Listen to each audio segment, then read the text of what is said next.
this is how you're going to size your images for Etsy. So there's no other way to do it, but go to the Canva or any editor, photo editing app that you use. So from the Canva, you're just going to click on create right here.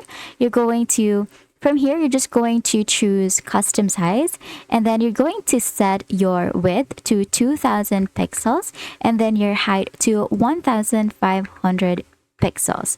Now from there, you're just going to click on create a new design. So the recommended image size for Etsy is actually 2000 pixels on the shortest side.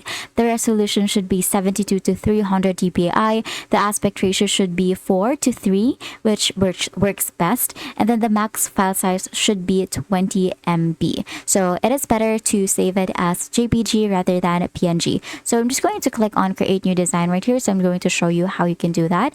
And then from here, you're just going to click on the share or the save icon right here at the top right corner. You will see it right here, and then you're going to click on download, and then you're going to have to make sure that it is set to 2000 by 1500 megapixels or pixels.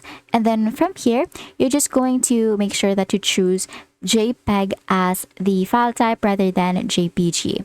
Now after that, again, you're just going to export, and then that's it. Etsy automatically crops thumbnails, so always center your product to make sure that your product is always centered right here so that it doesn't get cropped out.